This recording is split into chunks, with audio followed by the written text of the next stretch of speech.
कांग्रेस का हमेशा से डबल स्टैंडर्ड देखने को मिलता है। दिल्ली में कॉकरोच जनता पार्टी के प्रदर्शन को लेकर सरकार को घेरने वाली कांग्रेस के शासन वाले राज्य केरल में प्रदर्शनकारियों पर वाटर कैनन का इस्तेमाल किया गया। न्यूज 18 के मैनेजिंग एडिटर अमीश देगवन की देखिए खास रिपोर्ट। तस्वीरें बोल नहीं सकती, एक तस्वीर जो कह सकती है उसे कहने में जुबान अक्सर सिल जाया करती है। अब इन दो तस्वीरों को ही देख लीजिए। पहली तस्वीर देश की राजधानी दिल्ली में कॉकरोच जनता पार्टी के कथित प्रदर्शन की है, तो दूसरी तस्वीरें देश के सबसे ज्यादा साक्षरता वाले कांग्रेस रूल स्टेट केरल की है। एक प्रदर्शन वहां भी हो रहा था। दोनों तस्वीरें देखिए और सोचिए इनमें आपको क्या अंतर दिखाई दे रहा है। क्या दोनों तरफ एक समान बर्ताव दिख रहा है? चलिए एक एक करके शुरू करते हैं आज, और आज निपटारा भी करते हैं पूरा। आपके लेफ्ट हैंड पर कॉकरोच जनता पार्टी के प्रदर्शन की तस्वीरें हैं। उनका दावा है कि उन्होंने पेपर लीक की घटनाओं से परेशान होकर, हताश होकर यह कदम उठाया है। ये लोग शिक्षा मंत्री धर्मेंद्र प्रधान के कथित इस्तीफे तक मोर्चे पर डटे रहने का दावा कर रहे हैं। हालांकि धर्मेंद्र प्रधान ने परीक्षा दोबारा कराई और आगे बढ़ दी है वो, लेकिन वहां असल में हो क्या रहा है, चलिए कुछ झांकियां देख लीजिए। वहां आजादी आजादी के नारे लगाए गए।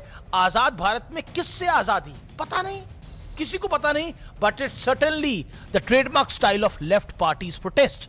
ये लेफ्ट पार्टियों का प्रोटेस्ट का सिग्नेचर स्टेप है। जैसे डांस का सिग्नेचर स्टेप होता है, वैसे इस देश की वामपंथी दलों का यह सिग्नेचर स्टेप है। वहां एलजीबीटीक्यू के अधिकारों के लिए नारेबाजी हुई, वहां मंच पर तेज म्यूजिक में डांस का तड़का लगता है, वहां रात के 2 बजे डफली बजाकर मेरे रश के कमर गाने पर जुगलबंदी आजमाई जाती है, तक दिनक दिन ता ऐसे करके। वहां वृंदा कारत मंच पर दिखती हैं, जय भीम के नारे लगाने वाले भी दिखते हैं। और जब नीचे खड़े पूरे 6 प्रदर्शनकारियों में से किसी एक से पूछा जाता है कि यहां क्यों आए हो, वो बगले झांकने लगते हैं। रविवार को तो लेह लद्दाख वाले सोनम वांगचुक भी मंच पे पहुंच गए और भूख हड़ताल का ऐलान कर दिया। हालांकि कुछ वायरल वीडियोस में दावा किया जा रहा है कि उनके इर्द गिर्द स्टील की बोतलों में पानी के साथ साथ जूस की पूरी व्यवस्था की गई है। ये बातें की जा रही है, दावा की जा रही है। तथ्य कितना है मैं नहीं कह सकता, इन दावों में कितनी सत्यता है इसकी पुष्टि मैं नहीं कर सकता, लेकिन स्टील की बोतलें क्यों दिख रही हैं? आपके पास कोई जानकारी हो तो मुझे जरूर शेयर कीजिएगा। फिर से याद दिला दूं कि यह प्रदर्शन देश की राजधानी में हो रहा है। दिल्ली में देश का प्रधानमंत्री से लेकर गृह मंत्री अमित शाह, तमाम मंत्री रहते हैं, विपक्ष के नेता रहते हैं, नेता प्रतिपक्ष रहते हैं, सारे हेडक्वार्टर्स हैं। ये वही लोग हैं जिन पर लोकतंत्र को खत्म करने और लोगों की आवाज दबाने के आरोप है। इसी नरेंद्र मोदी सरकार पे आरोप लगाए जाते हैं ना, इसी धर्मेंद्र प्रधान और अमित शाह की सरकार पे आरोप लगाए जाते हैं। और लेकिन यहां 6 जून से ये कॉकरोच जनता पार्टी का प्रदर्शन जारी है। 20 जून से यह प्रदर्शन अनिश्चितकालीन धरने में तब्दील हो गया अपने आप ही। परमिशन जबकि कुछ घंटे की थी, जबकि पुलिस ने कुछ घंटों की इजाजत दी थी, परमिशन दी थी, लेकिन धरना और प्रदर्शन अभी तक जारी है। यानी पुलिस ने उन्हें जबरन वहां से उठाने के लिए फोर्स का इस्तेमाल नहीं किया। अगर कर लेती तो 40 मिनट में ये रफू चक्कर हो जाते।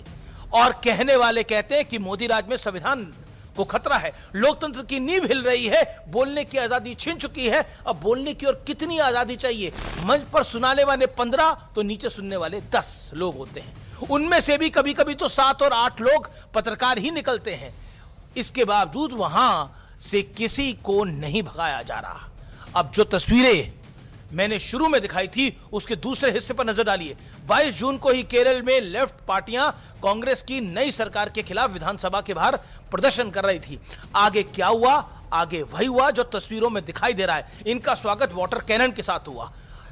जब तक ये सब एक एक के ऊपर एक गिरते नहीं चले गए तब तक रुका नहीं। लेकिन ठहरिए, वहां लोकतंत्र पूरी तरह से सुरक्षित है, वहां कोई दिक्कत नहीं है, बोलने की आजादी को भी कोई खतरा नहीं है। लोकतंत्र तो तब भी सुरक्षित रहा होगा जब 1966 में गोपा अष्टमी के दिन गौ हत्या के खिलाफ कानून बनाने की मांग को लेकर दिल्ली में प्रदर्शन हो रहा था। आंदोलन का नेतृत्व स्वामी करपात्री जी महाराज कर रहे थे। कहा जाता है कि तत्कालीन कांग्रेस की सर्वोच्च नेता प्रधानमंत्री स्वर्गीय इंदिरा गांधी ने स्वामी करपात्री जी महाराज को गौ हत्या के खिलाफ कानून लाने का वादा किया था, लेकिन सियासी समीकरण उनके रास्ते आ गए। सड़क पर उतरे संतों के साथ गौ माता भी थी। इंदिरा गांधी ने सबको खदेड़ने के लिए गोली चलाने का आदेश दे दिया। क्या गौ माता क्या साधु संत, क्या महिलाएं, सभी गोलियों का शिकार हो गए। इस हत्याकांड में मरने वालों की संख्या 2 से 10,000 तक बताई जाती है।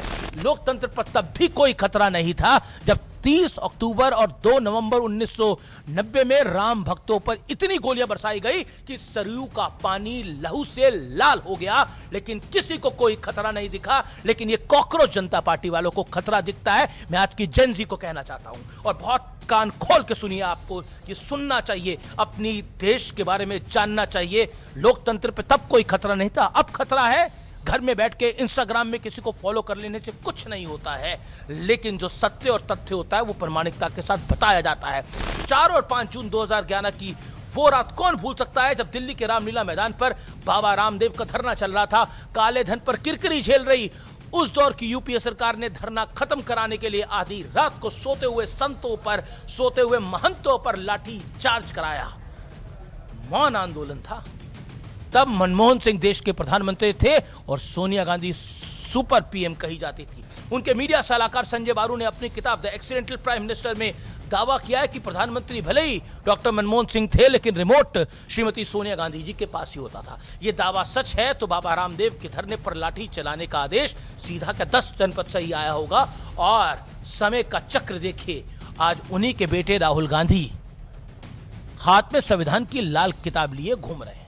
देश भर में कहते हैं कि मोदी सरकार लोकतंत्र पर वार कर रही है, लेकिन तस्वीरें सब सच कहती हैं और तस्वीरों की कहानी दावों वाली पटकथा से बिल्कुल विपरीत होती है, एकदम विपरीत होती है। कौन कहता है ये तस्वीरें बोल नहीं सकती, और ये सत्य और तथ्य है। सोचिए, ये जो कॉकरोच जनता पार्टी आरोप लगाती है कि लोकतंत्र समाप्त हो रहा है, आम आदमी पार्टी उनके पीछे आरोप लगाती है, कांग्रेस आरोप लगाती है, सपाई आरोप लगाते हैं। उनसे बस एक ही बात पूछनी चाहिए, करपात्री जी महाराज पर जब गोली चली तो कौन सा लोकतंत्र की हत्या नहीं हुई थी? अभी केरल में 2026 में जब वाटर कैनन और लाठियां भांजी गई तब कौन सी लोकतंत्र की हत्या नहीं हुई थी? और तो और राम भक्तों पर गोलियां चला दी, सरयू का पानी लाल कर दिया, तब कौन सी लोकतंत्र की हत्या हुई थी? मैं सिर्फ प्रश्न पूछता हूं, जवाब आपको देना है। सत्य और तथ्य की इस डगर पे आप कहां खड़े हैं? नमस्कार, जय हिंद, वंदे मातरम।